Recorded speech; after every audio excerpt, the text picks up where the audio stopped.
Imagine standing on a crowded street, spotting four young boys with your exact eyes, your smile, your dimples, yet you've never met them before. That's exactly what happened to Richard when he stumbled upon his own quadruplets 5 years after abandoning their mother at the altar. In today's story, a wealthy man's perfect life shatters when he discovers the consequences of his past decision. Four identical boys who share his DNA, being raised by the woman whose heart he broke. The revelation sets off a chain of events that will test the limits of forgiveness, expose family manipulation, and possibly reunite a family that never had the chance to begin. Claire stood in the center of the bridal suite, the morning light filtering through sheer curtains and casting a golden glow across her ivory dress. Her 3 bridesmaids fluttered around her like butterflies in their pale blue gowns, making final adjustments to her cathedral-length veil. Claire caught her own reflection in the full-length mirror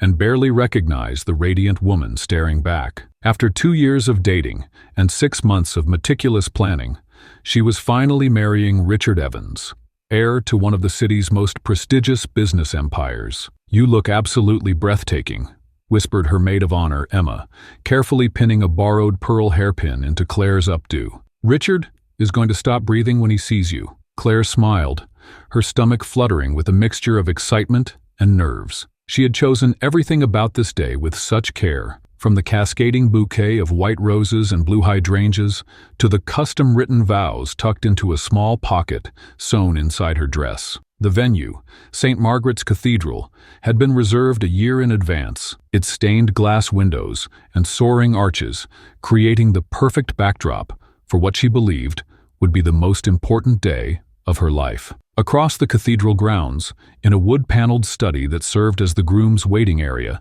Richard paced back and forth, loosening his bow tie for the 3rd time in 20 minutes. His best man, James, watched with growing concern, recognizing the signs of something beyond typical pre-wedding nerves. "Everything all right, Rich?" James asked, pouring 2 fingers of whiskey into crystal tumblers. "You look like you're about to face a firing squad instead of marrying the woman you haven't stopped talking about for the past 2 years. Richard accepted the drink, but didn't answer immediately. The truth was, he had awakened that morning, filled with certainty and joy. It was only when he'd arrived at the cathedral and received a text from his mother requesting to speak with him privately that the first tremors of unease had begun. Margaret Evans rarely made requests. She made demands, thinly veiled as suggestions, and Richard had spent his entire life trying to meet her exacting standards. "I just need some air," Richard finally replied,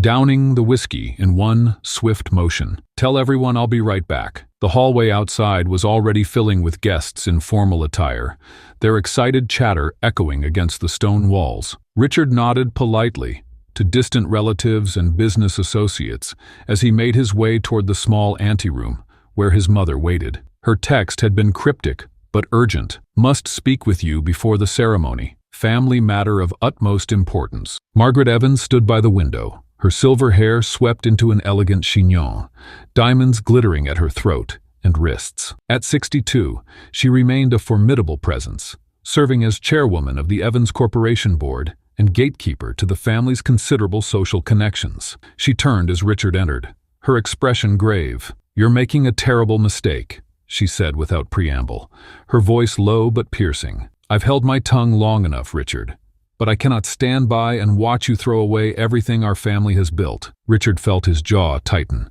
"Mother, if this is about Claire—" "Of course it's about Claire," Margaret interrupted, moving closer. "Do you truly believe she loves you, Richard? Or is it the Evans name and fortune that she's after? Think about it. A simple girl from the suburbs with a teaching degree suddenly capturing the heart of one of the city's most eligible bachelors. It's the oldest story in the book." Richard wanted to dismiss her words immediately, but Margaret had always possessed an unsettling ability to plant seeds of doubt in the most fertile soil. She reached into her handbag and withdrew several photographs, laying them carefully on the antique side table. "These were taken last month at the charity gala," she explained, pointing to images of Claire speaking intimately with a dark-haired man Richard didn't recognize. "And these," she continued, revealing more photos. Show her meeting the same man 3 times over the past 2 weeks. My sources tell me he's a financial advisor specializing in divorce settlements. The evidence was circumstantial at best,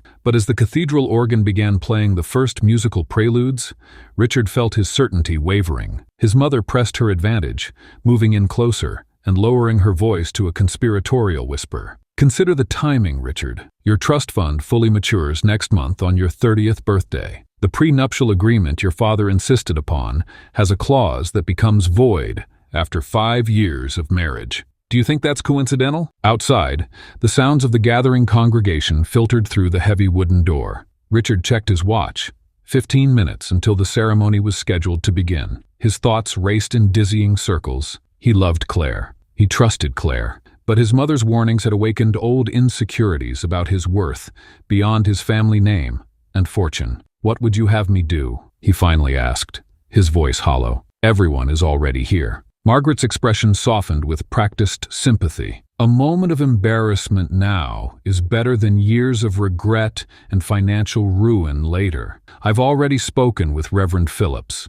He understands these situations sometimes arise. As the wedding march began to play, Richard found himself at a desk in the Reverend's office, pen hovering over a sheet of the church's letterhead. His hand trembled as he wrote a brief note. Not an explanation, for how could he explain what he himself didn't fully understand, but an apology and a finality. He folded the paper, handed it to the Reverend's assistant, and slipped out through a side exit as the bridal procession was beginning. Claire walked down the aisle, on her father's arm, her smile radiant behind her veil. The cathedral was filled to capacity, pews adorned with elaborate floral arrangements, hundreds of eyes turning to watch her approach. The string quartet played Pachelbel's canon, just as she had always dreamed. Only when she reached the altar did she realize something was terribly wrong. The Reverend's solemn expression, the empty space where Richard should have been standing, the hushed murmurs rippling through the congregation. "I'm sorry, my dear," the Reverend said quietly, handing her the folded note. "The groom has asked me to give you this." The paper trembled in Claire's hands as she unfolded it. 7 words were scrawled across the page. "I can't do this. I'm sorry. Richard." The cathedral fell into a heavy silence as Claire stood frozen, the note slipping from her fingers to the floor. Then came the whispers, the stunned expressions, the pitying glances. Her father stepped forward, trying to shield her from the growing spectacle, but it was too late. Her perfect day had collapsed into a nightmare, played out before 300 witnesses. "Claire, sweetheart," her father whispered, "let's get you out of here." But Claire couldn't move. The humiliation burned through her like acid, dissolving everything she thought she knew about her relationship, her future, herself. When she finally found the strength to turn around, she faced not just disappointment, but the complete demolition of the life she had planned. She fled the cathedral without speaking to anyone,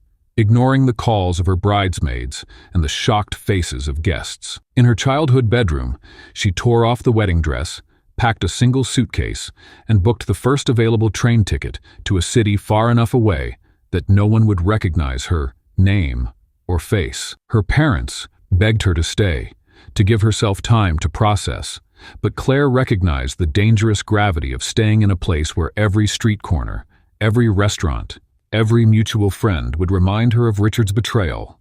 3 hours later, Claire boarded the 4:15 express train, her wedding day replaced by the rhythmic clatter of wheels on tracks. As the train pulled away from the station, she watched her hometown recede into the distance, tears finally falling freely down her cheeks. She placed one hand unconsciously over her stomach, unaware that the new chapter beginning wasn't just about rebuilding her shattered heart and pride. Inside her, 4 tiny lives had already begun, silent passengers on her journey toward an unimaginable future. 6 weeks after leaving her hometown, Claire found herself hunched over the bathroom sink in her cramped studio apartment, a wave of nausea washing over her for the 3rd time that morning. This wasn't the lingering effects of heartbreak she'd initially assumed. Something felt different, more physical, more persistent. The morning sickness came with clockwork regularity, a biological alarm she could no longer ignore. With trembling hands,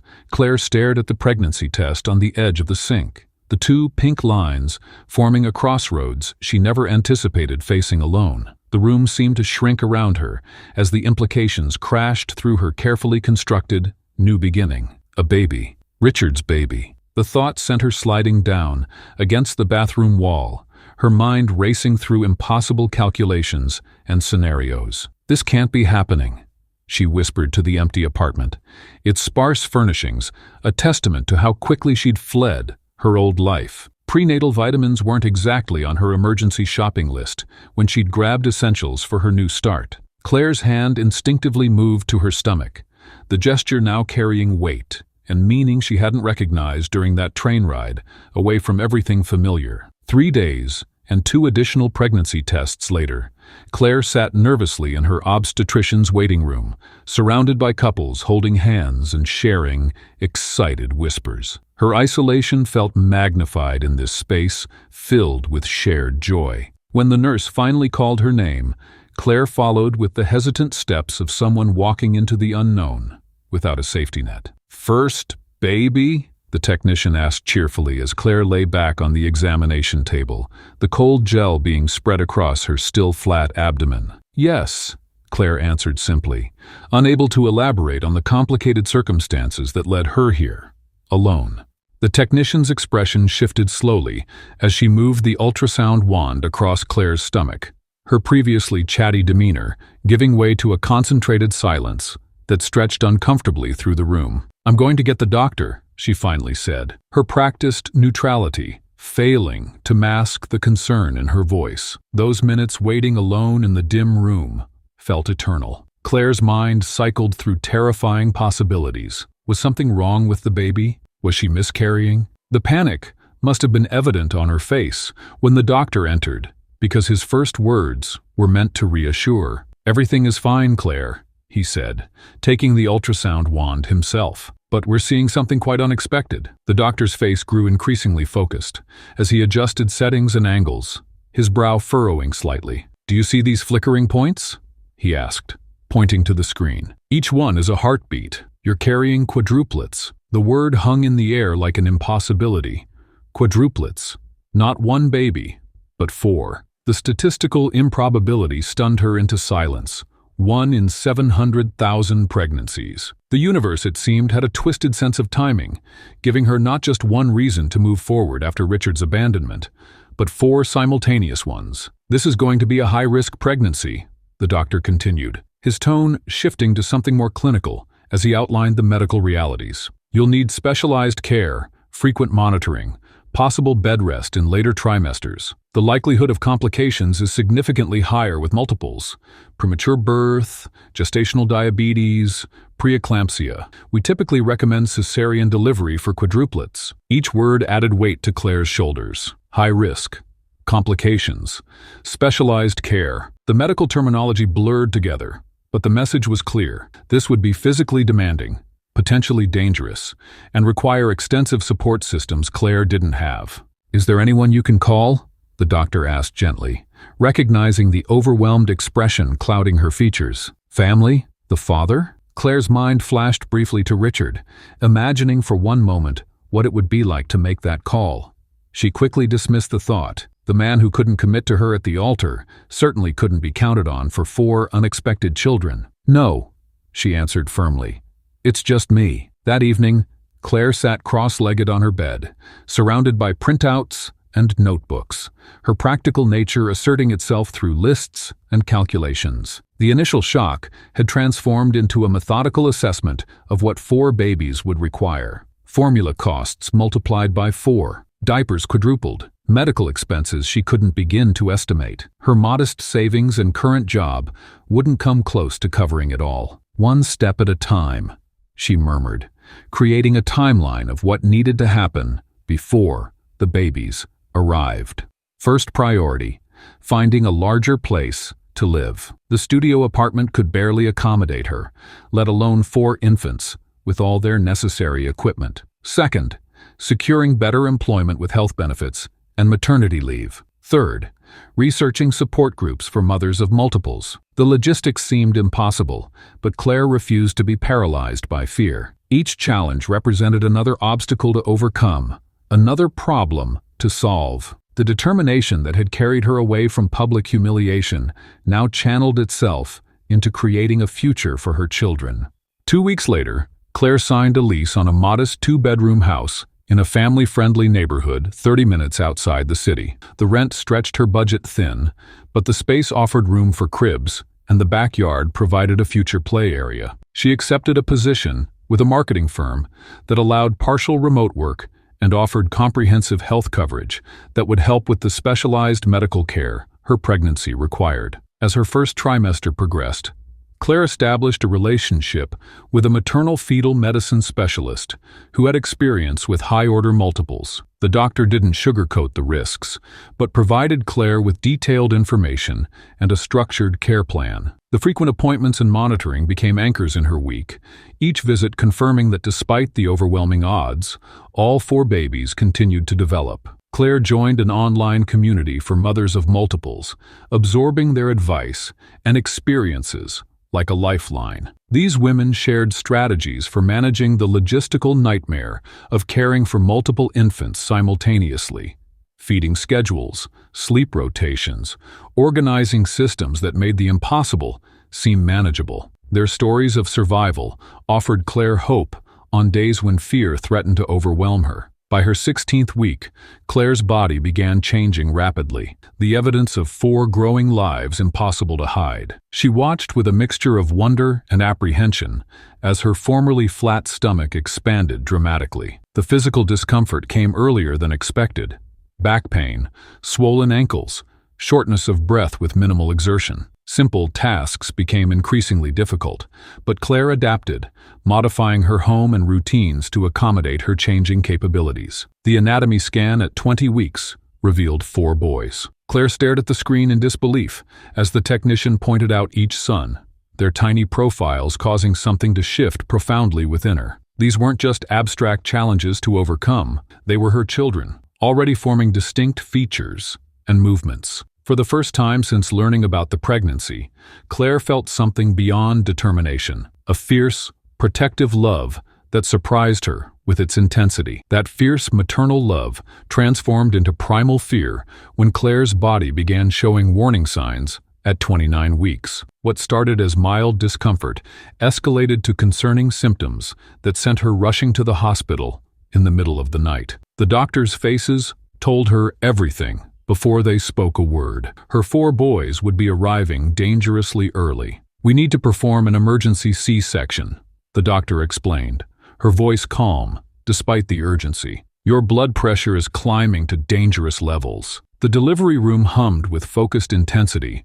Twice the usual medical personnel moved with practiced precision as Claire lay on the operating table, a blue curtain separating her from the life-altering procedure taking place. The anesthesiologist stayed by her head, providing gentle reassurance, while the surgical team worked quickly to bring 4 tiny lives safely into the world. "Baby A is out," the doctor announced. The room held its collective breath until a thin cry pierced the air. Relief washed over Claire, but it was short-lived as she realized they were only a quarter of the way through this journey. 3 more times she waited, counting eternal seconds between each announcement and the precious sound that followed. At 2.5 pounds each, her sons were whisked away to the NICU before Claire could properly see them. It would be nearly 18 hours before she could leave her bed, still recovering from major surgery, to visit the clear plastic incubators housing her fragile children, gazing at their tiny bodies covered in monitoring wires and breathing tubes.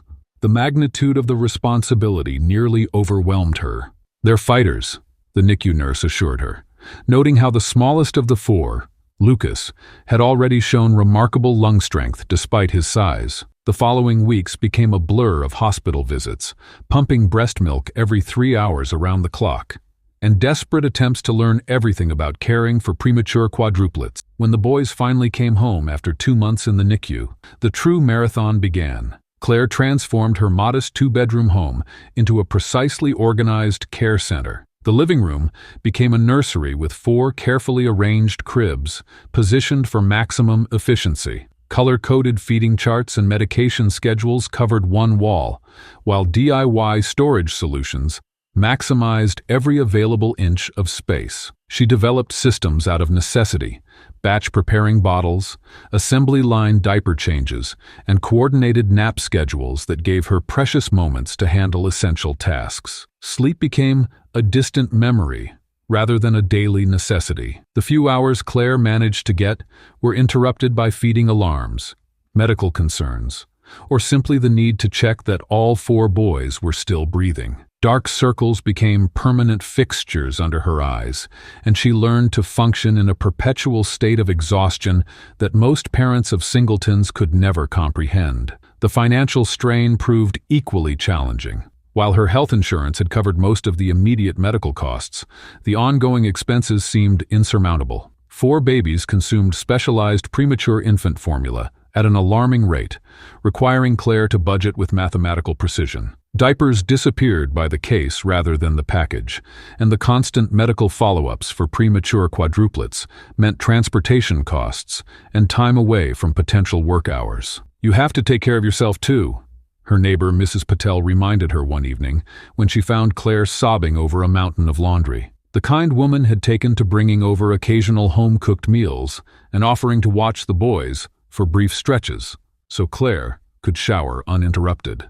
Necessity forced Claire to become resourceful. She scoured online platforms for second-hand baby equipment, joined multiple mothers of multiples groups for advice and occasional donations, and learned to repair rather than replace whenever possible. The local church provided a rotating schedule of volunteers who helped for a few hours each week, giving Claire time to take on freelance graphic design projects that she could complete during the precious moments when all 4 babies miraculously napped simultaneously. As the boys grew from infants to toddlers, unique personalities emerged from what had initially seemed like a quartet of identical needs and cries. Lucas revealed himself as the curious explorer, constantly investigating his surroundings with methodical determination. Noah developed a quieter, more observant nature, taking everything in with thoughtful eyes before warming up with sweet, shy smiles.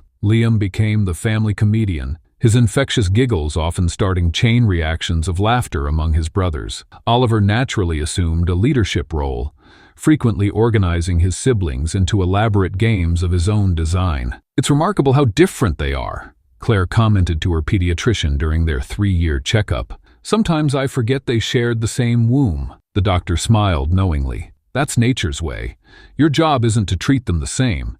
It's to recognize and nurture their individual spirits while maintaining the special bond they share." That bond became increasingly evident as the boys grew. They developed their own secret language of gestures and made-up words that only they understood. When Lucas fell and scraped his knee badly at the playground, his brothers formed a protective circle around him before Claire could even reach them. They instinctively knew when one was feeling sad or unwell, offering comfort through simple presence and gentle touches that Claire found herself studying to understand. Financial pressures never fully disappeared. Claire constantly juggled priorities, sometimes foregoing her own needs entirely. New shoes for rapidly growing feet took precedence over replacing her worn winter coat. Dental checkups for 4 active boys meant postponing her own needed care. She became an expert at stretching groceries and finding free community activities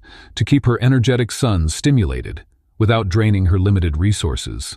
Yet amid these challenges, Claire discovered moments of joy so pure they made every sacrifice worthwhile. The sound of quadruple laughter echoing through the house during impromptu living room dance parties. 4 damp heads lined up for goodnight kisses after bath time. The image of her sons sprawled across the living room floor, working together to build elaborate block structures that showcased their collective imagination. By their 5th birthday, Claire had not merely survived, she had created a home filled with love, structure, and stability, against overwhelming odds. The birthday celebration at the neighborhood park represented a milestone that once seemed impossible. 4 identical cakes, because sharing had its limits, with 5 candles each, sat on the picnic table, surrounded by modest decorations and a small gathering of friends who had witnessed their extraordinary journey. Claire watched her sons run across the playground, their matching red t-shirts making them easy to track despite their energy and speed. They had developed the uncanny ability to function both as individuals and as a unit, separating to pursue their own interests before instinctively regrouping without prompting. Looking at them now, healthy, happy, and thriving, she felt a surge of pride that momentarily overshadowed the bone-deep exhaustion she had carried for 5 years.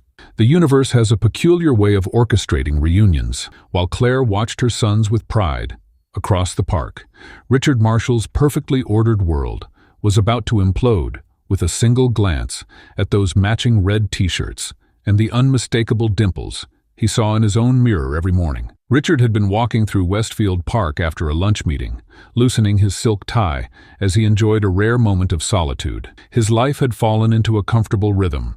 CEO of Marshall Enterprises, by 32, engaged to Stella Whitmore, daughter of his mother's closest friend, and living in the penthouse apartment that showcased his success. Everything was proceeding according to plan, each element of his life arranged with the same precision he applied to business acquisitions. The sound of children's laughter caught his attention, nothing unusual in a park on a sunny afternoon, but something about the particular pitch and cadence made him pause. He glanced toward the playground, where 4 small boys in identical red shirts were climbing on the jungle gym, moving with an uncanny coordination. One would jump, and the others would follow in quick succession, as if choreographed. Richard might have continued walking if one of the boys hadn't turned in his direction, revealing a profile that sent an electric shock through Richard's body. Those eyes, his eyes, the exact shape and color he saw whenever he looked in a mirror, and not just on one child,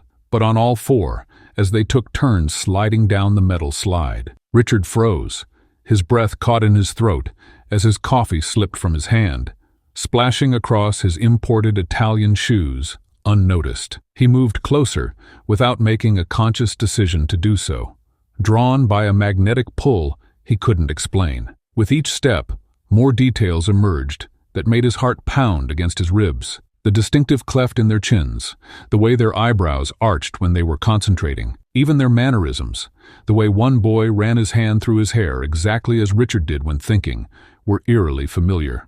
Richard's mind raced through calculations as he watched the boys from behind a nearby tree. 5 years had passed since he'd left Claire at the altar. These boys appeared to be around 4 or 5 years old. The timeline aligned with devastating precision. A cold sweat broke across his forehead as realization dawned. These weren't just random children who happened to resemble him. These were his sons. Sons he never knew existed. His attention shifted to the woman sitting on a bench nearby, watching the boys with a mixture of exhaustion and pride. Though her hair was shorter and her face showed signs of strain that hadn't been there before, he recognized Claire instantly. She was thinner than he remembered, her once carefree expression replaced by the vigilant gaze of a protective mother, but unmistakably the woman he had once promised to marry. "Leo, be careful with your brother," Claire called out, her voice carrying across the playground. "Noah, it's Oliver's turn now." Richard felt as if he'd been struck. They had names. Of course they had names.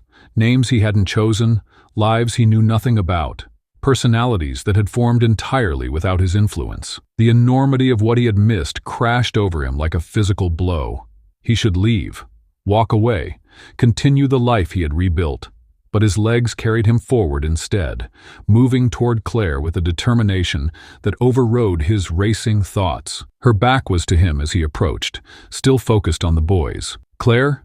he said, his voice barely above a whisper. She froze, her spine straightening as if an electric current had passed through it. Slowly, she turned, her eyes widening with recognition before narrowing with what could only be described as primal protection. 5 years of maternal instinct crystallized in her expression. "Richard," she replied, voice steady, despite the shock evident in her pale face. "What are you doing here?" He glanced toward the playground, where the 4 boys continued playing, oblivious to the earthquake happening mere yards away. "Those boys," he began, unable to form a complete sentence. "Are my sons," she finished, emphasizing the possessive pronoun in a way that made her position clear. "They look exactly like me," Richard said, still struggling to process the reality before him. Why didn't you tell me?" Claire's laugh was brittle. "Tell you? You left me standing in a church full of people, with nothing but a hastily written note. You changed your phone number, moved to a new address. Your family's lawyers made it very clear I wasn't to contact you." Her voice dropped to ensure the boys wouldn't hear. "By the time I found out I was pregnant, you had made it abundantly clear you wanted nothing to do with me." The shock of paternal discovery triggered a complex wave of emotions in Richard. The sudden confrontation with his genetic legacy, 4 boys carrying his dimples, his gestures, his very essence, left him reeling with responsibility, guilt, and regret pressed upon him in an instant. "I have legal rights," he found himself saying, immediately regretting the words as Claire's expression hardened. "Legal rights?" she whispered fiercely. "You're talking about legal rights when you haven't changed a single diaper, sat through a single night of fevers, or paid for 1 day of child care. They don't even know your name." Richard looked back at the boys, really seeing them this time, not just as mirrors of himself, but as complete people with lives he knew nothing about. "What are their names?" he asked, his voice softening. "Leo, Noah, Oliver, and Max," Claire answered after a moment's hesitation. "Leo's the eldest by 2 minutes. He's the leader. Noah's the thinker. Oliver mediates their disagreements. And Max is the adventurer." 4, Richard murmured, the magnitude hitting him anew. "Quadruplets, yes. Born 7 weeks early. We spent almost 2 months in the NICU." Her emphasis on "we" struck him like a physical blow. She had done this alone. Carried, birthed, and raised 4 children without him. "I want to know them," he said simply, surprising himself with the truth of it. He had never considered fatherhood. Not seriously, but standing here now, he felt a connection to these boys that transcended conscious thought. Claire stood, positioning herself between Richard and the playground. You don't get to walk into their lives after 5 years because you suddenly feel curious. They're people, Richard, not a business opportunity.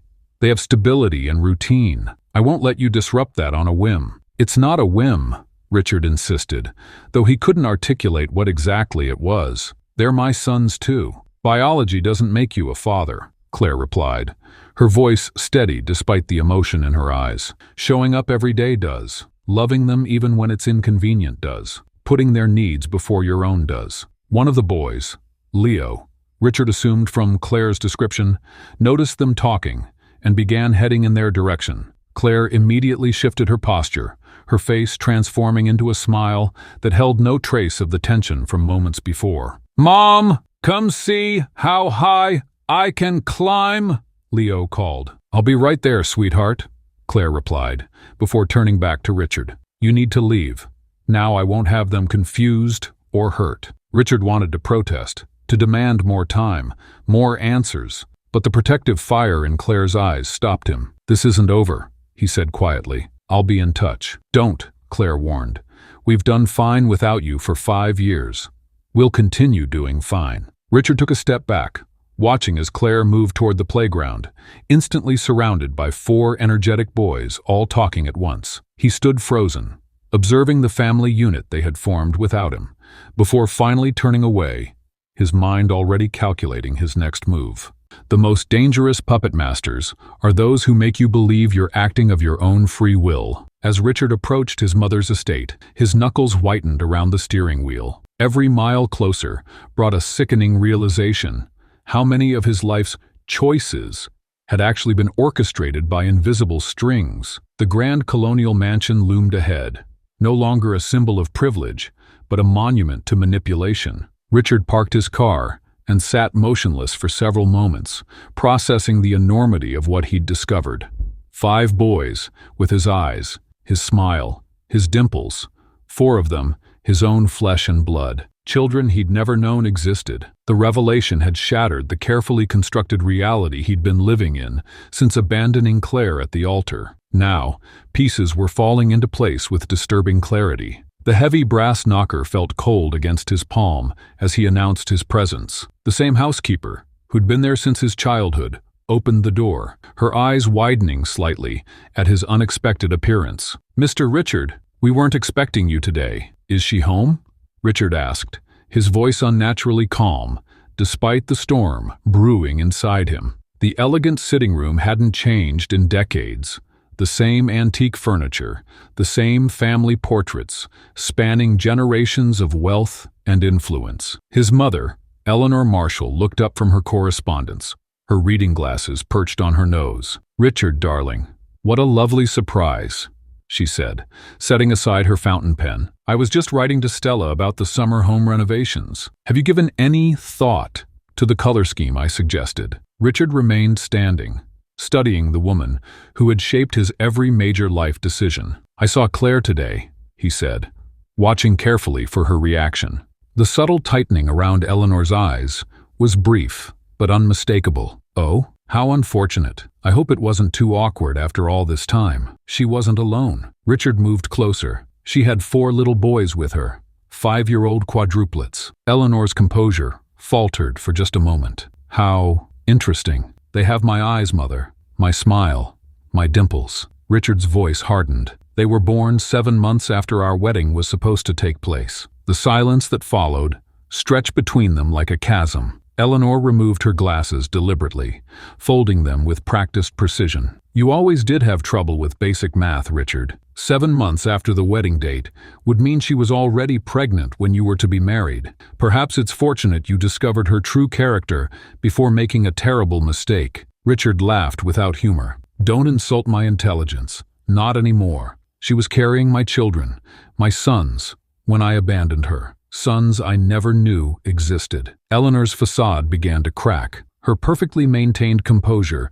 showed the first hairline fractures he'd seen since his father's funeral. "You need to calm down and think rationally. If she chose not to inform you, that was her decision." "Was it?" Richard paced the room, memories surfacing like bubbles in champagne. "Let's talk about decisions, Mother. Like how you suddenly started pointing out Claire's suspicious behavior 3 months before the wedding.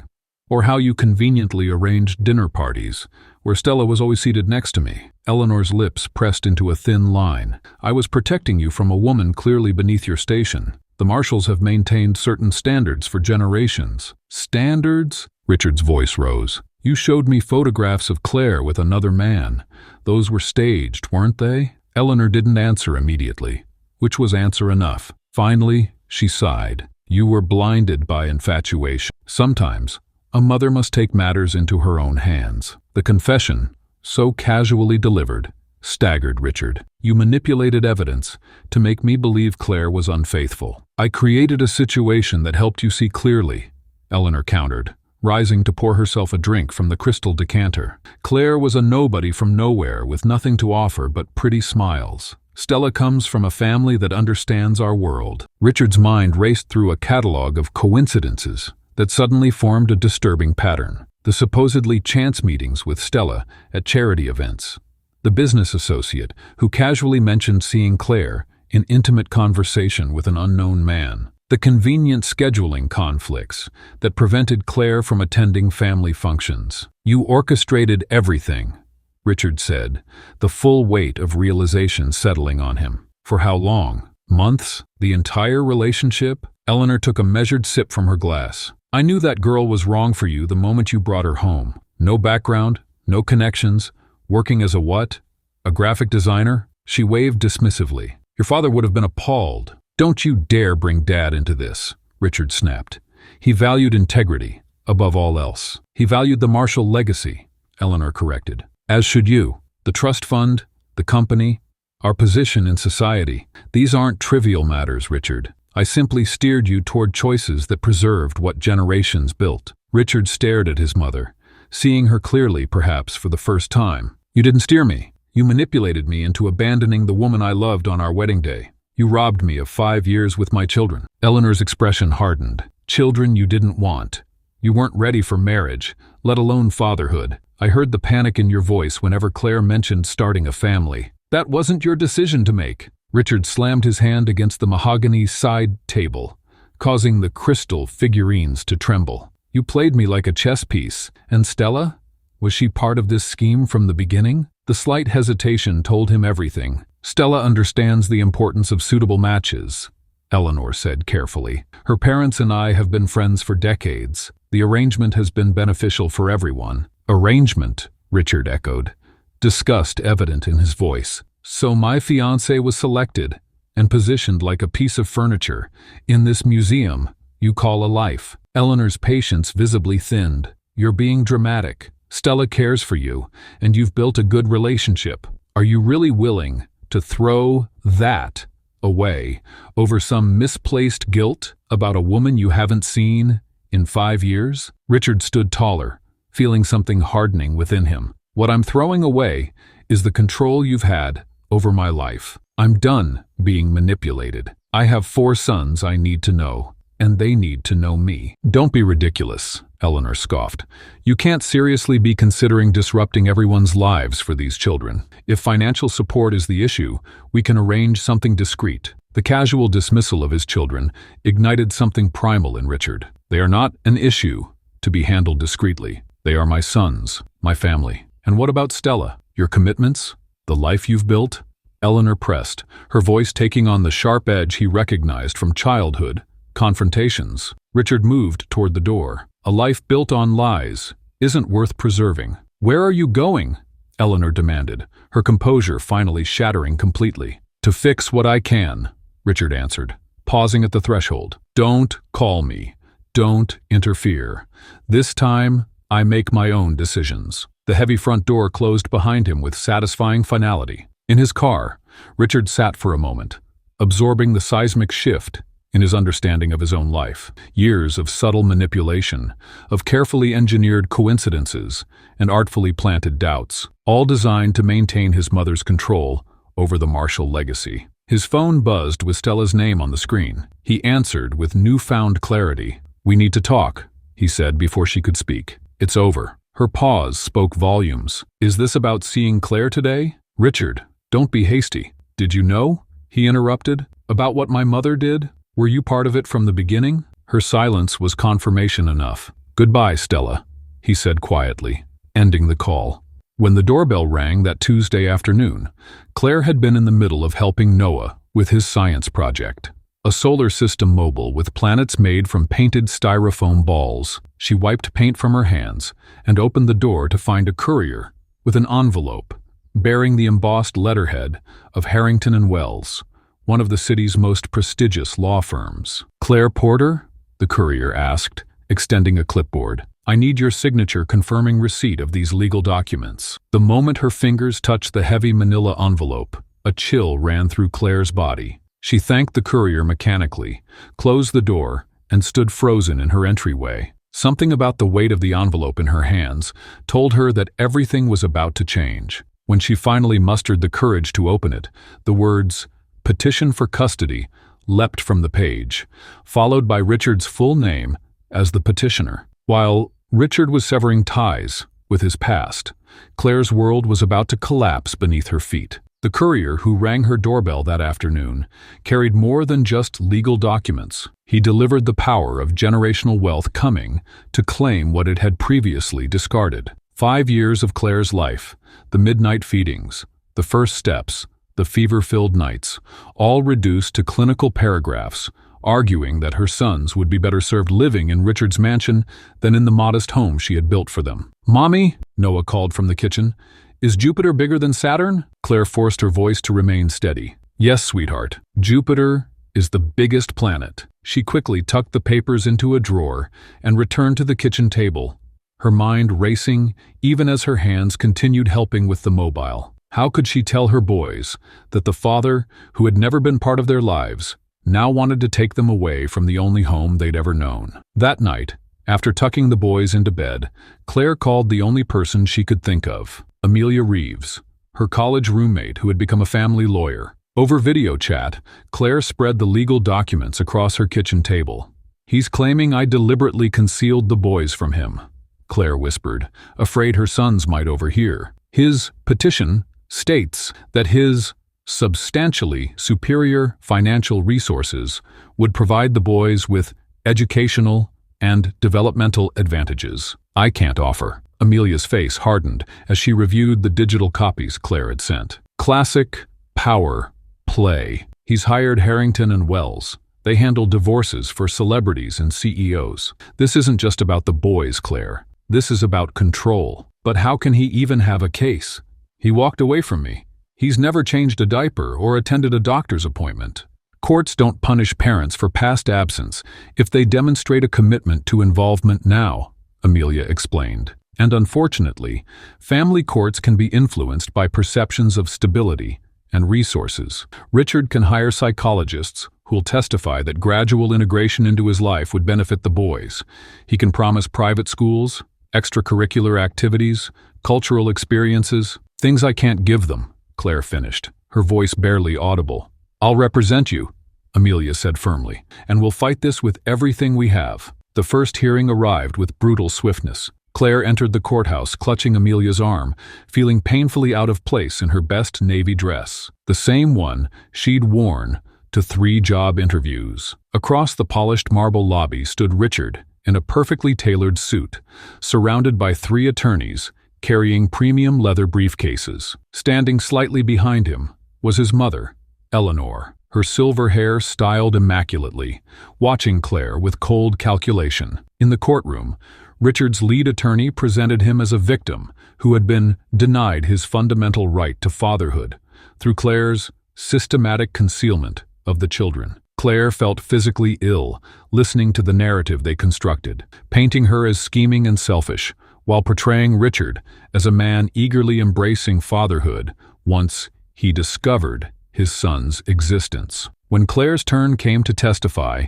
she spoke plainly about the birth of her sons, her struggles as a single mother, and her efforts to create a stable home. But Richard's attorney skillfully undermined her testimony, questioning her motives for leaving town and highlighting the restrictive lifestyle her limited income imposed on the children. "Ms. Porter," the attorney asked with practiced sympathy, "would you agree that your sons deserve access to the best educational opportunities available to them?" "Of course," Claire answered, "and yet records show they attend Sunnyside Preschool, rated only average by state evaluations. When Mr. Marshall can provide access to Westbrook Academy, consistently ranked in the top 5% nationally. Do you believe denying them this opportunity serves their best interests?" The trap was perfectly laid. Any answer would sound either selfish or inadequate. Outside the courtroom, Claire caught Eleanor speaking in hushed tones, with a man carrying a camera with a telephoto lens. 2 days later, photographs appeared in Richard's supplemental filing. Images of Claire's home showing the boys sharing a bedroom, the modest playground at their preschool, and the used minivan Claire drove. Each image was contrasted with Richard's 5-bedroom house, private recreational facilities, and luxury vehicles. The message was unmistakable. One parent offered abundance, while the other offered limitation. A social worker arrived to evaluate both homes. The woman, Ms. Jenkins, was professionally neutral as she inspected Claire's house, noting the boys' shared bedroom with its carefully organized toys, the backyard with its small vegetable garden, and the kitchen calendar meticulously tracking appointments and activities. She observed dinner time, bedtime routines, and interviewed each boy separately. "Leo told me he wants to be an astronaut," Ms. Jenkins commented during her final assessment meeting with Claire. "Noah said he wants to be a doctor, like the one who helped when Max had pneumonia last winter. They seem very well adjusted."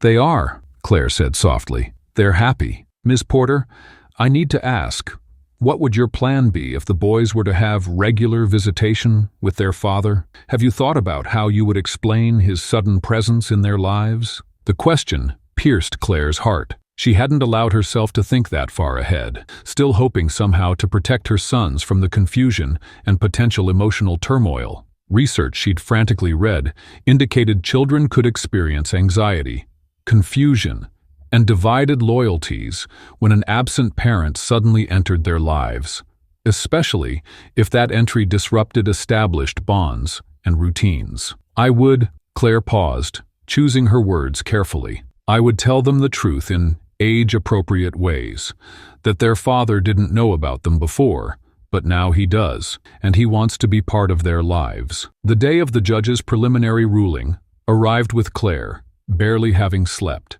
Judge Daniels, a veteran family court judge with salt and pepper hair and reading glasses perched on her nose, reviewed the social worker's report carefully before addressing the court. Having reviewed the evidence presented by both parties, I find that a gradual introduction of the father into the children's lives is warranted at this time. Therefore, I am ordering temporary shared visitation, beginning with supervised visits twice weekly for 2 hours. After 1 month, if these visits proceed positively, we will revisit the schedule for possible expansion. Claire felt simultaneously relieved and terrified. The judge continued, I am also ordering family therapy to assist the children in this transition period. Ms. Porter will retain primary physical custody during these proceedings, but both parents are directed to work cooperatively toward a permanent arrangement that serves the children's best interests. Richard's legal team looked displeased with the modest victory,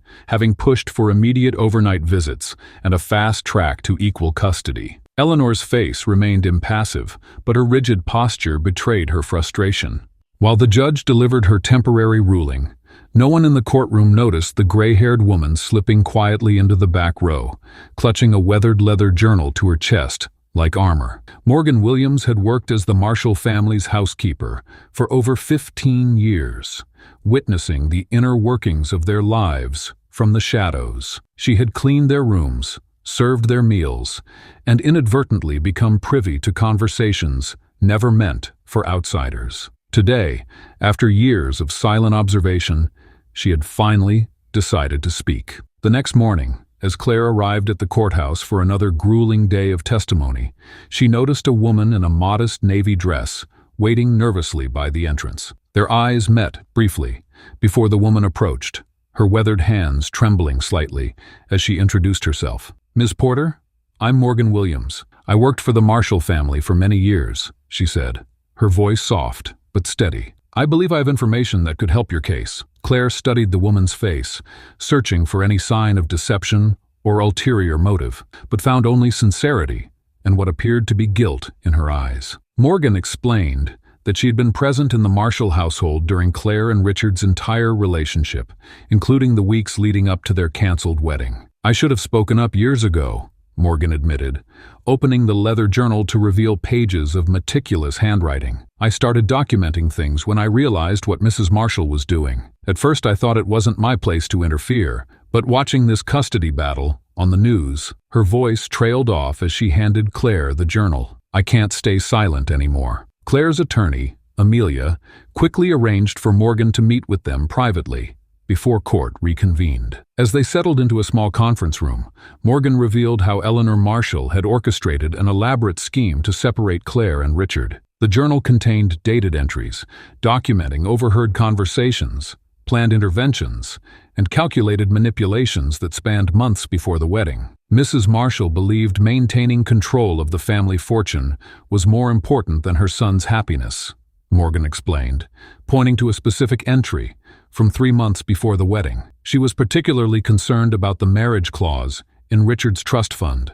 The journal detailed a conversation Morgan had overheard between Eleanor and Stella Harrington in the library, where Eleanor promised social connections and financial backing for Stella's struggling design business in exchange for pursuing Richard. They had meticulously planned encounters that appeared coincidental, creating opportunities for Stella to comfort Richard during his manufactured doubts about Claire. When court reconvened that afternoon, Amelia requested permission to call an unexpected witness. The judge, already frustrated with the manipulative undertones she'd observed throughout the proceedings, allowed Morgan to testify despite objections from Richard's legal team.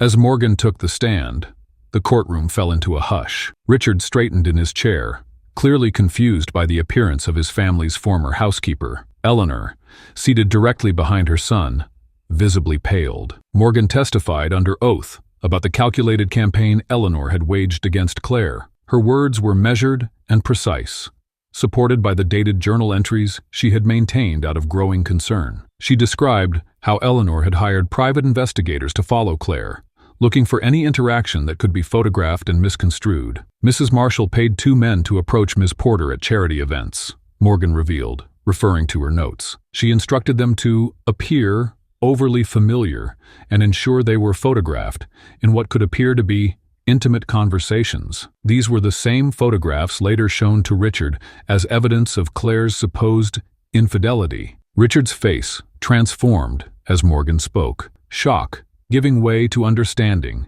and then to horror as the full extent of his mother's deception became clear. When he turned to look at Eleanor, her eyes were fixed on the floor, her usual composure completely abandoned. The most damning testimony came when Morgan described overhearing Eleanor's instructions to the household staff before Claire's visits. We were told to appear cold toward Ms. Porter, to accidentally spill things on her clothes, and to report back any negative comments she might make about the house or family. The judge's expression grew increasingly severe as Morgan's testimony continued. When Richard's attorney attempted to discredit Morgan by suggesting she might be motivated by resentment after leaving the Marshall household, Morgan calmly explained that she had retired with a generous pension and maintained positive relationships with most of the family. "I have nothing to gain from this testimony," Morgan stated firmly. "I'm here because these children deserve to know the truth about their family, and Ms. Porter deserves justice after what was done to her." When questioned about why she hadn't come forward sooner, Morgan's composure briefly faltered. "I was afraid of losing my position. Mrs. Marshall has significant influence in our community, and I needed that job to support my own family. But when I saw the news about this custody battle, I realized my silence had allowed more harm to continue." The court listened as Morgan described how, on the morning of the wedding, Eleanor had staged a final intervention. She had shown Richard the manipulated photographs and reminded him of his father's warnings about fortune seekers, playing on Richard's deepest insecurities just hours before he was meant to stand at the altar. Claire watched Richard's face throughout the testimony, seeing the confident, legal stance he had maintained for weeks crumble as the truth emerged. His attorneys whispered urgently among themselves, clearly unprepared for this development. Eleanor had gone completely still, a statue of composure, except for the slight tremor in her hands. When Morgan finished her testimony, the judge called a recess to review the journal entries that had been submitted as evidence. In the hallway outside the courtroom, Richard approached Claire for the first time, without lawyers present. "I didn't know," he said simply, his voice barely audible. "Claire, I swear, I didn't know the extent of what she had done." Claire nodded, not yet ready to offer forgiveness, but recognizing the genuine shock and regret in his expression. "Your mother was very thorough," she replied, "and you were very willing to believe the worst of me." When court resumed, the judge addressed both parties with a decidedly different tone than previous sessions. She had reviewed Morgan's journal and found the detailed accounts credible and disturbing. The custody proceedings would continue, but the judge made it clear that her evaluation now included serious concerns about Richard's judgment and the potential influence his mother might still exercise over family decisions. "Mr. Marshall," the judge stated firmly, "this court must consider whether your decision-making has been compromised by family interference in the past, and whether such interference might continue to affect the well-being of these children moving forward." Richard's legal team requested a brief recess to confer with their client. When they returned, Richard asked to address the court directly. Standing before the judge, he formally withdrew his petition for equal custody and instead requested a modified visitation schedule that would allow him to build relationships with his sons gradually, without disrupting their established home life with Claire. "Your Honor," Richard stated, his voice steadier than it had been all day, "today's revelations have made it clear that I need to earn the right to be these boys' father. I want to be part of their lives, but I recognize now that pushing for immediate equal custody isn't in their best interest." Richard's legal petition hadn't yielded the victory he'd envisioned. He sat in his parked car, staring at the court documents granting him only supervised visitation with his 4 sons. The paper trembled slightly in his hands, not from anger at the ruling, but from the weight of realization settling over him. Legal rights couldn't manufacture a relationship with 4 boys who barely knew him. Parenthood, he was discovering, couldn't be acquired through legal maneuvers or financial resources. It would require something far more challenging, earning their trust one small moment at a time. The first supervised visit took place in a sterile community center room with motivational posters and well-worn toys. Richard arrived 30 minutes early, pacing the hallway, rehearsing conversations in his head. When Claire finally walked in with the boys, their identical faces regarding him with cautious curiosity, words abandoned him completely. Leo stepped slightly ahead of his brothers, a protective stance that spoke volumes about the family dynamic Claire had cultivated. Richard noticed how Noah clutched a book to his chest like armor, while Oliver stood close to Max, who fidgeted with boundless energy. "Boys, you remember Mr. Marshall," Claire said, her voice neutral, but her eyes vigilant. "He'll be spending some time with you today while I sit over there." She pointed to a chair in the corner where she would observe every interaction, every word exchanged. "You can call me Richard," he offered, dropping to one knee to meet their eye level. The boys stared back with expressions that mirrored aspects of his own face. The dimple in Leo's cheek, the slight arch of Noah's eyebrows,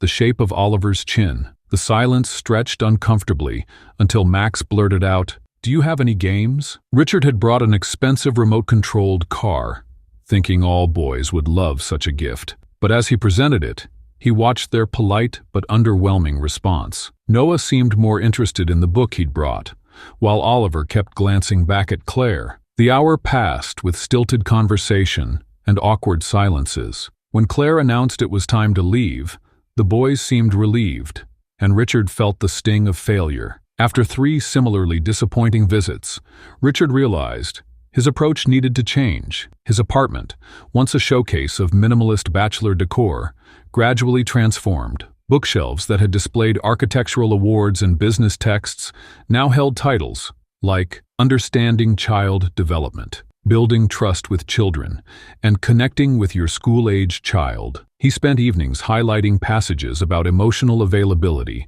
and consistency, concepts that had never been prioritized in his upbringing or business life. By the 6th visit, Richard arrived with 4 distinct gifts: a model rocket kit for Leo, who'd mentioned space last time, a dinosaur encyclopedia for Noah the knowledge seeker, art supplies for Oliver, who doodled throughout their last visit, and a build-your-own volcano kit for Max, who couldn't sit still. The boys' faces registered surprise as they unwrapped presents that reflected their individual interests rather than generic expensive toys. "You remembered I like dinosaurs," Noah said quietly, running his fingers across the book's cover.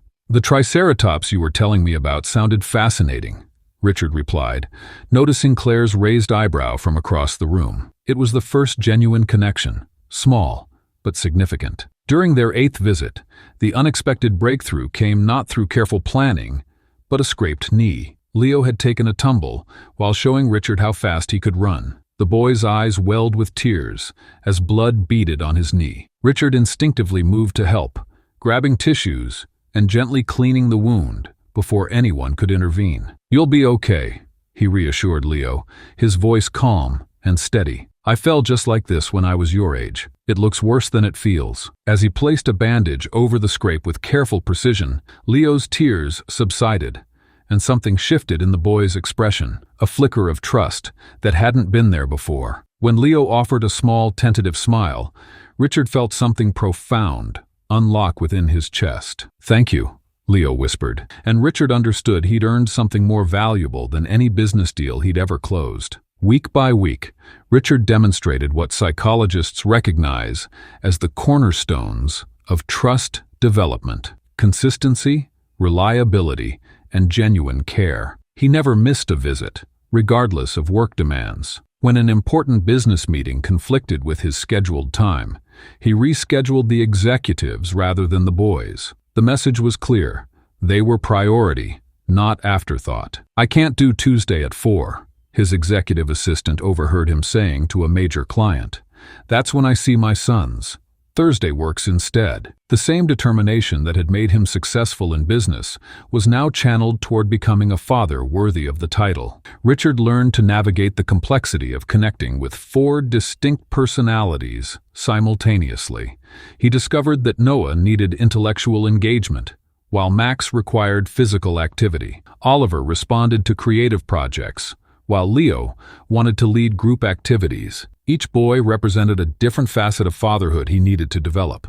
The most challenging aspect wasn't the logistics, but the emotional availability required. Richard had grown up in a household where feelings remained unexpressed, problems solved through practical solutions rather than emotional validation. Now he was learning to listen, really listen, to 4 young boys, to validate their feelings rather than immediately trying to fix situations. "It's okay to feel disappointed," he told Oliver, "when a drawing didn't turn out as planned. Sometimes I get frustrated too, when things don't work the way I want them to." The look of surprise on Oliver's face at having his feelings acknowledged, rather than dismissed, spoke volumes about the connection forming between them. By the 3rd month, the awkward silences had given way to overlapping conversations. "Dad, look at this," Max would call out, the term "dad" slipping out naturally, stopping everyone in momentary silence the first time it happened. Richard had felt his throat tighten, afraid to acknowledge it and break the spell. But soon, all 4 boys were using the term, testing it out, finding it fit. 6 months into the visitation schedule, the boys began running toward him when they arrived, eager to share stories from school or show him new skills they'd mastered. Their natural curiosity about him emerged in questions about his childhood, his work, whether he knew how to swim or ride a bike. Each answer they received helped them piece together the puzzle of the man who shared their DNA. During a particularly successful visit, where they'd built an elaborate marble run together, Claire approached Richard as the boys packed up their things. "They've been asking about visiting your apartment," she said, her voice measured but softer than in previous conversations. "I was thinking, maybe next Saturday could be unsupervised, just for a couple of hours." Richard absorbed her words, recognizing them for what they were, not just a logistical adjustment, but the first real sign of trust between them. "I'd like that," he replied simply, careful not to overreact and make her reconsider. That night, Richard stood in his guest bedroom, which he'd gradually been transforming into a space for the boys. He added the final touches, 4 distinct reading lamps by the bunk beds, each one chosen to match the personality of the boy who would use it. As he stepped back to survey his work, he realized how much he'd changed in the process of trying to become a father. The man who had once valued control, perfection, and achievement above all else had learned that connection, patience, and consistency were the true measures of success. The silence between Richard and Claire as they walked from the zoo entrance to her modest front porch felt weightless, no longer burdened by the tension that had dominated their early interactions. The quadruplets raced ahead, their energy undiminished,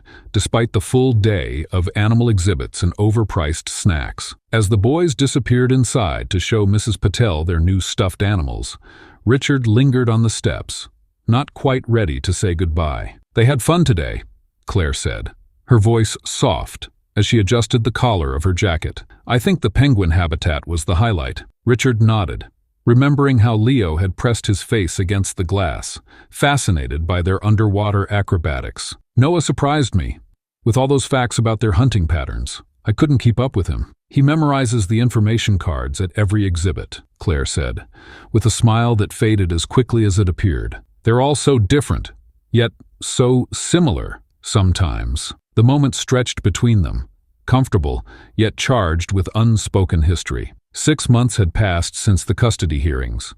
6 months of schedules exchanged, drop-offs coordinated, and a gradual shift from supervised visits to this new arrangement, where Richard took the boys for full days each weekend. They had mastered the logistics of co-parenting, but the emotional landscape between them remained largely unexplored. "Claire," Richard said suddenly, his voice catching, "could we talk?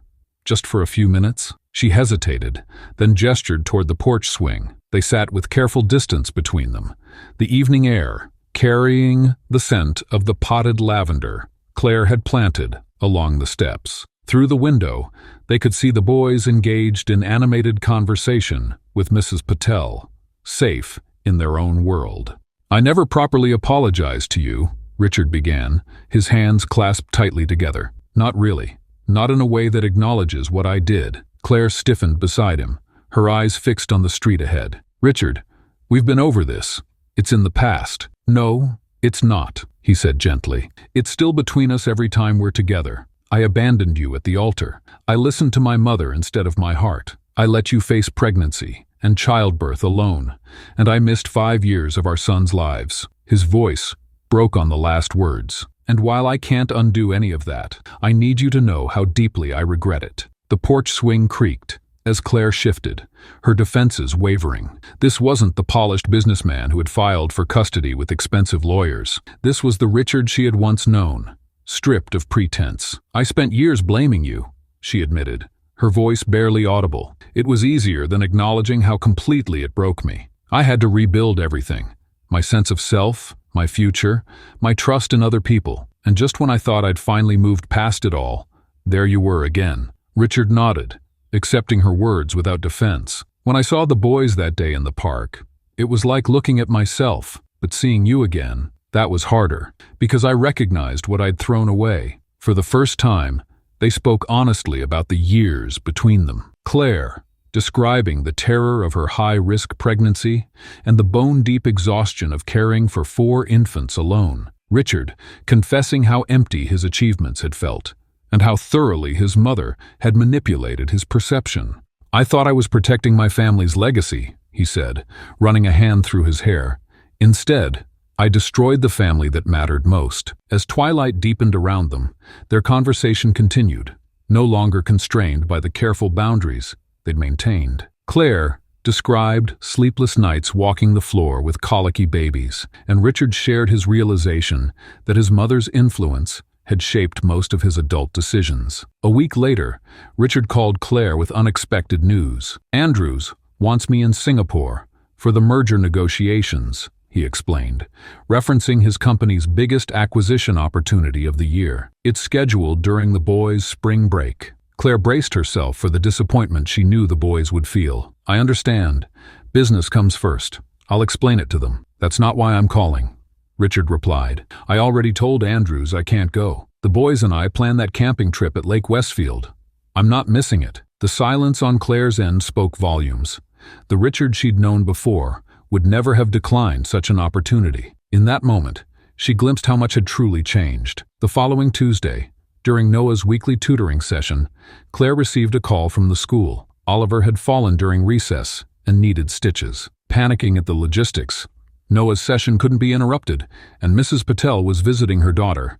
Claire called Richard out of desperate necessity. "I'll be there in 15 minutes, he said without hesitation, and he was. Hours later, after Oliver had been treated and settled with his favorite ice cream, Richard and Claire sat in her kitchen drinking lukewarm coffee. "Thank you," she said. "I didn't know who else to call." Richard looked at her with an intensity that made her look away. "I want to be that person, Claire. The one you call when things go wrong, not just because they're my sons, but because we're in this together now." The conversation shifted something fundamental between them. Over the following weeks, they began coordinating more than just schedules. They discussed Leo's frustration with math and Max's habit of interrupting. They debated appropriate consequences when Noah took apart Richard's expensive clock. They became partners in the complex dance of raising 4 spirited boys. One evening, Richard arrived early for pickup and found Claire sitting on the front steps, her face in her hands. "The washing machine flooded," she explained tiredly, "and the plumber can't come until Tuesday." Without comment, Richard removed his suit jacket, rolled up his sleeves, and spent the next 2 hours helping her mop up water and move furniture. When Claire tried to thank him, he shook his head. "This is what co-parenting really means," he said simply. "Being there for all of it, not just the fun parts." By the time the elementary school announced its spring musical, their relationship had evolved into something neither had anticipated, a friendship built on mutual respect and shared purpose. When the night of the performance arrived, with all 4 boys participating, Richard met Claire in the school lobby. "Nervous?" he asked, noting her fidgeting hands. "Max forgot his line twice during rehearsal," she confessed, "and Oliver's costume keeps losing its tail." Richard laughed. "They'll be brilliant, and if not, we'll applaud loudly anyway." They found seats together in the crowded auditorium, surrounded by other parents, who nodded recognition at the now familiar sight of them together. As the lights dimmed and the performance began, Claire was acutely aware of Richard beside her, his presence no longer causing tension, but something else entirely, something she wasn't ready to name. When Noah delivered his solar system facts without a single mistake, when Leo sang his solo with surprising confidence, when Oliver's dinosaur tail stayed firmly attached, and when Max remembered every line, they exchanged proud glances that needed no words. They had created these remarkable boys together, even if their journeys had been separate for too long. As the audience erupted in applause after the final song, Claire and Richard rose to their feet, clapping enthusiastically. Their hands brushed accidentally, fingers momentarily touching. Instead of pulling away, they remained connected for a heartbeat longer than necessary, the simple contact sending an unmistakable current between them. That momentary touch lingered in Richard's mind for days afterward, an echo of connection that gave him the courage to contemplate something he hadn't dared consider since re-entering Claire's life.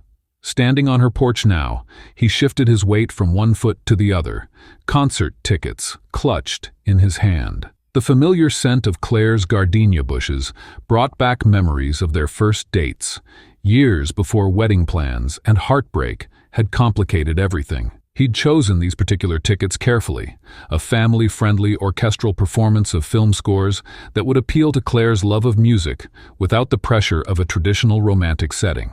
When Claire opened the door, her expression registered surprise at his formal attire. "I thought you were picking up the boys tomorrow," she said, tucking a strand of hair behind her ear. "I am," Richard replied, his voice steadier than he felt. "These are for us. Just us." He extended the tickets toward her, watching as realization dawned in her eyes. "The chamber orchestra is performing at Westlake Hall. I remembered how much you loved their holiday concert before." He trailed off, not wanting to reference their past relationship explicitly. The silence stretched between them until Claire accepted the tickets, examining them with an unreadable expression. "This isn't about the boys or co-parenting arrangements," Richard continued, when she didn't immediately respond. "This is me asking if you'd like to have dinner and attend a concert with me." Claire's hesitation was palpable, her fingers tracing the embossed lettering on the tickets. "Richard, I don't know if I'm ready for that kind of step. It's just one evening," he said softly. "No expectations beyond good food and better music." After what seemed like an eternity, Claire nodded. "Thursday at 7 then," she said, and Richard released the breath he hadn't realized he was holding. Their first date was a study in contrasts, familiar yet foreign, comfortable yet awkward. The restaurant Richard chose was elegant, without being ostentatious, its quiet atmosphere allowing conversation without strain. Over appetizers, they carefully avoided any discussion of the past, focusing instead on neutral topics. A book Claire had recently enjoyed, an interesting project at Richard's company. "This feels strange," Claire admitted, as their main courses arrived. "Being here with you. Like this. Strange good? Or strange bad?" Richard asked, attempting levity, but unable to hide his genuine concern. Claire considered the question, taking a sip of her wine before answering. "Just strange, like we're acting out roles in a play where we know some of the lines, but not the ending." Richard nodded, understanding perfectly what she meant. They carried 5 years of history and 5 months of cautious co-parenting between them. The weight of their past pressed against the present moment, creating an invisible third presence at their table. The concert proved easier, the music filling spaces where words might have faltered. Sitting beside Claire in the darkened hall, Richard was acutely aware of her proximity, the subtle floral notes of her perfume, the way she leaned forward slightly during particularly moving passages. When their hands accidentally brushed against the shared armrest, neither pulled away immediately.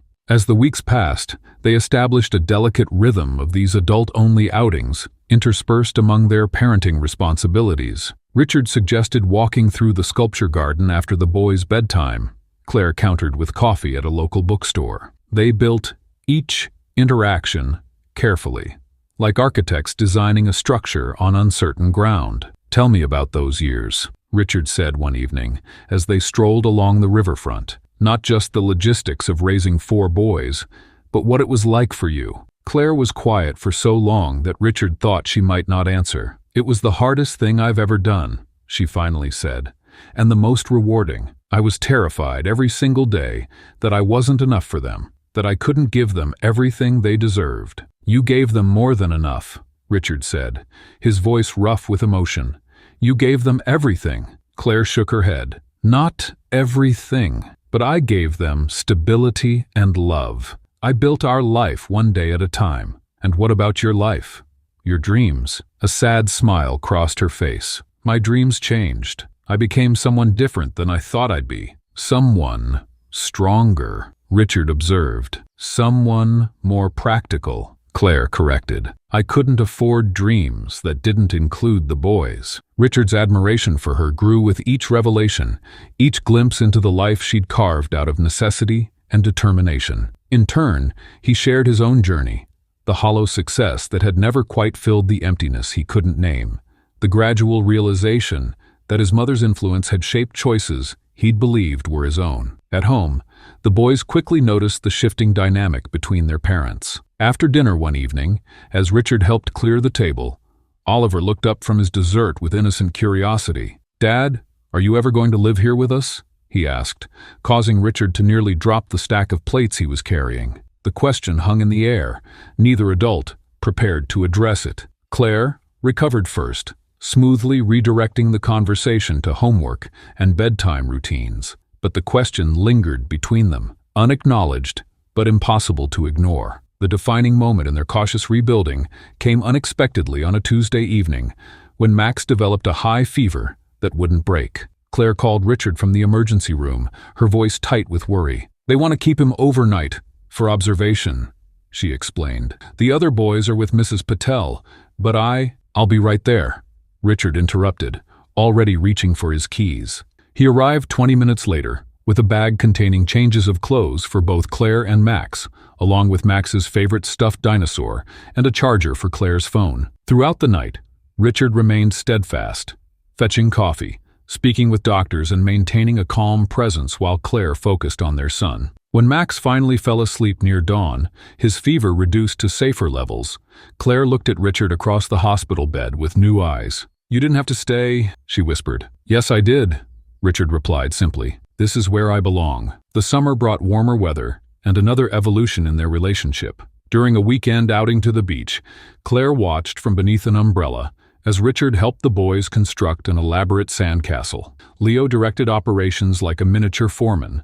Noah calculated the optimal moat depth. Oliver carefully placed seashell decorations, and Max enthusiastically hauled buckets of water from the shoreline. Seeing them together, her 4 sons, and the man who had become an essential part of their lives, Claire felt something shift inside her. The fortress she'd built around her heart began to crumble, not in the devastating collapse of 5 years ago, but in a deliberate dismantling. As the day wound down and the boys exhausted themselves chasing waves, Richard joined Claire under the umbrella, sand clinging to his shoulders and hair. The setting sun painted the water in shades of gold and amber, casting long shadows across the beach. "Thank you," Claire said quietly. Richard turned to her, confusion evident in his expression. "For what?" "For not giving up. On them. On this." She gestured vaguely between them. "On the possibility of us." Richard's gaze held hers, steady and clear. "I'll never give up again, Claire. Not on what matters." The distance between them seemed both vast and infinitesimal. 5 years of separation condensed into inches of sun-warmed air. Claire hesitated only briefly, before leaning forward and pressing her lips gently against his, a kiss that carried the weight of their complicated past and the promise of a future neither had dared imagine. 5 years to the day after what should have been their wedding, Richard stood on the shore of Lake Westfield at sunset. The same golden light that had once been chosen for their cathedral photographs now danced across the water's surface, creating a backdrop that felt both poetic and healing. This time, however, he wasn't alone in his nervousness. 4 small boys fidgeted beside him, each clutching a handmade sign they'd worked on secretly for weeks. "Remember what we practiced," Richard whispered to them, adjusting Leo's slightly crooked bow tie. "This is important, guys." "We know, Dad," Leo replied with the solemn authority of his position as oldest brother. "Noah, stop moving your sign so much." Noah immediately stilled his hands, but couldn't contain his excitement. "I can see Mom coming down the path," he whispered loudly. Claire appeared on the lakeside trail, her expression shifting from mild confusion to understanding as she took in the scene before her. Richard had told her they were having a special family picnic to celebrate their journey together. Instead, she found her 4 sons, dressed in matching navy suits, standing in a perfect line beside the man she had once thought lost to her forever. As she approached, the boys raised their signs in unison, revealing 4 consecutive words. "Will you marry our dad?" Oliver's sign featured a carefully drawn heart, while Max's had smudges from where he'd repeatedly erased to get his letters perfect. The memory of another proposal, one made in a crowded restaurant with a diamond that had felt heavy with expectation, flashed through Claire's mind. For a heartbeat, old fears resurfaced, but then she looked at the genuine emotion in Richard's eyes and the eager expressions of their sons, and something within her finally released its grip. Richard took her hands, his voice steady but vulnerable. "I planned a perfect proposal once before, with champagne and photographers, and a ring picked for its impression rather than its meaning. This time, I wanted to offer you something real, not just a promise between 2 people, but a commitment to the family we've built together against all odds." He knelt down, not on the pristine marble floor of an upscale restaurant, but on the slightly damp sand of the lakeshore, where they'd shared their first family outing. The box he opened contained a ring that caught the sunset differently, simpler, but somehow more radiant than the status symbol he'd once offered. "Claire Porter, these past months have taught me that love isn't about grand gestures or perfect moments. It's showing up when it's difficult. It's building trust one day at a time, and it's choosing each other deliberately, with our eyes wide open to both our flaws and our strengths." He glanced at their sons, who watched with barely contained excitement. 5 years ago, I made the greatest mistake of my life when I let fear and manipulation separate us. But that mistake gave us our 4 greatest blessings, and the chance to find each other again as better versions of ourselves. Will you marry me? Not the man I was, but the man I've become? Claire's hesitation lasted only seconds, though it felt like eternity to Richard. Then she nodded, tears streaming down her face, as she said, "Yes, yes to all 5 of you." The quiet beach erupted with cheers as the boys abandoned their carefully rehearsed positions to surround their parents in a group hug. Max jumped up and down, shouting, "She said yes! She said yes!" while Oliver wrapped his arms around his mother's waist. Leo and Noah high-fived each other, their mission accomplished. Unlike the elaborate wedding they'd once planned, Claire and Richard chose simplicity this time. The ceremony took place in the garden of the home they'd recently purchased together, a sprawling, older house with enough bedrooms for everyone and a backyard perfect for 4 energetic boys. They invited only those who had stood by them through their separate journeys and eventual reunion.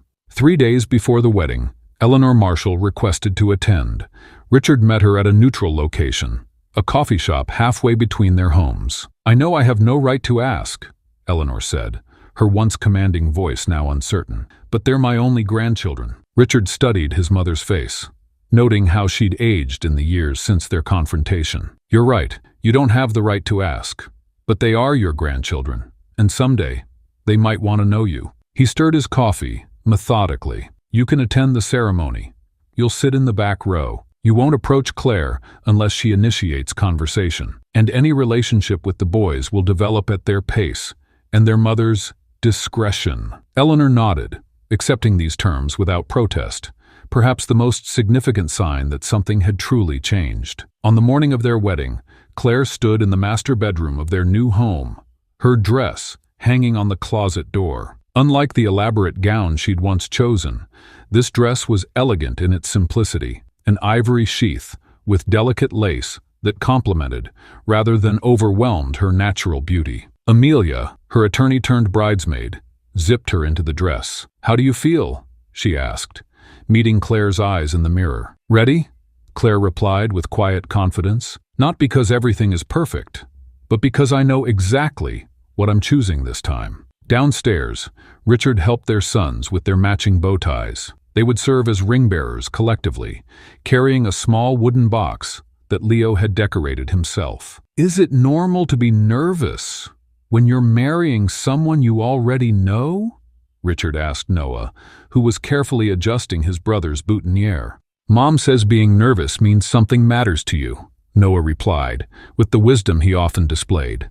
"So, it's probably good." The ceremony began as Claire's closest friend from college played the violin. The guests rose as Claire appeared on the garden path, escorted by Mrs. Patel, the neighbor who had become like family during those early challenging days with 4 infants. As she walked toward Richard and their sons, Claire felt none of the nervousness she'd experienced the first time. Instead, she felt a profound certainty. This man standing before her wasn't the same one who had left her. He had been broken and rebuilt, just as she had been. Their journey hadn't been the fairy tale she once imagined, but it contained something far more valuable: truth, resilience, and genuine growth. Their vows acknowledged both the pain of their past and the promise of their future. Richard spoke of redemption earned through consistent action rather than mere words. Claire spoke of forgiveness that came not from forgetting, but from witnessing genuine transformation.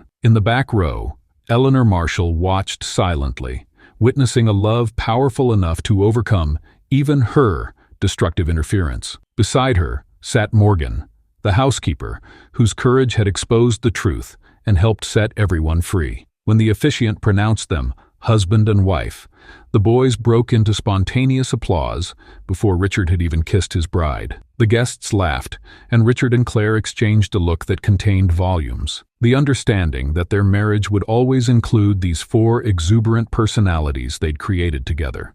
At the reception, Max insisted on making a toast, climbing onto his chair despite Claire's cautioning glance. "I'm happy because now we're a real family," he announced, raising his glass of sparkling cider.